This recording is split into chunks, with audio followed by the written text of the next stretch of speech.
Welcome to yet another easy analysis session of Francis Bacon's essays from Essays, Counsels of Civil and Moral with ACE the English Hub. We have already discussed 3 of Bacon's essays. Subscribe to our channel to receive timely updates of our videos. Our essay for today's analysis is Of Parents and Children. Of Parents and Children can be called an argumentative essay or a suggestive essay which provides thoughts that would help parents bring up their children. Bacon comments about the relationship between parents and children along with the pros and cons of having children. In this essay, he provides the reader with certain suggestions for the upbringing of children. He tries to rectify certain common practices concerning children that are followed in every society. Bacon begins his essay by stating that the emotions of parents, be it grief, fear, or joy, are kept by them as private or personal. Parents work hard and enthusiastically struggle in hope that their children will live a life of content, but they find it hard to bear the misfortunes of their children.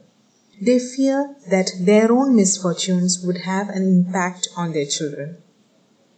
Though children are the blessing of God, they increase the anxieties of parents. Parents hope that they would continue living their life through their children.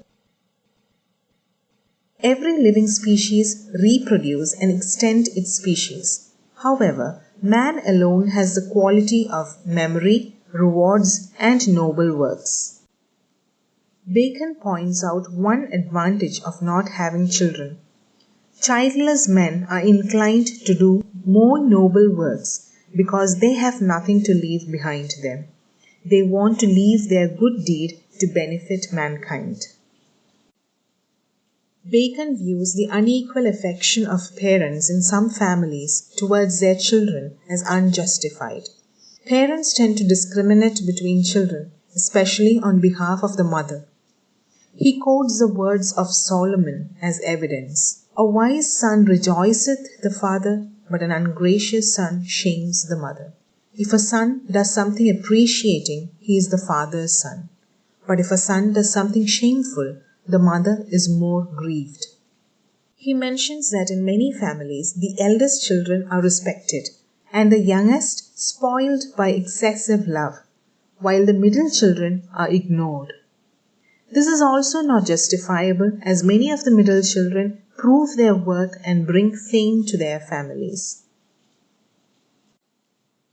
Parents should not be miserly in giving pocket money to children.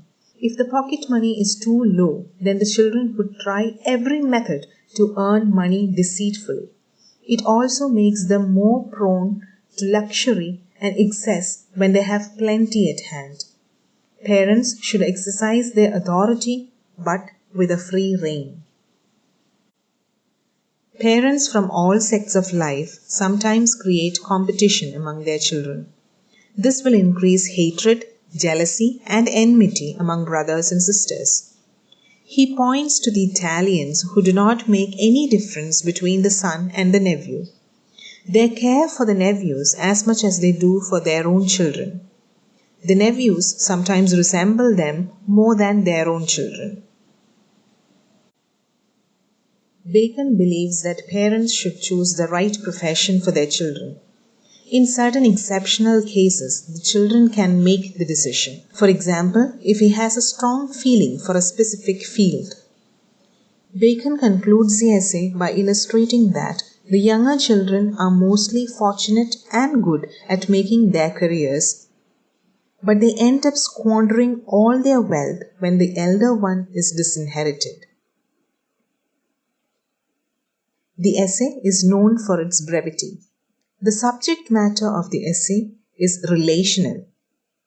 Bacon is a teacher in this essay, and every parent can learn something from him. He compares with his use of epigrams. The essay has clarity in ideas. It is philosophically rich and is relevant even today. The essay is a guide to parents in bringing up children in such a way that they have a successful future. Do subscribe to our channel for more content. See you on Thursday with grammar video.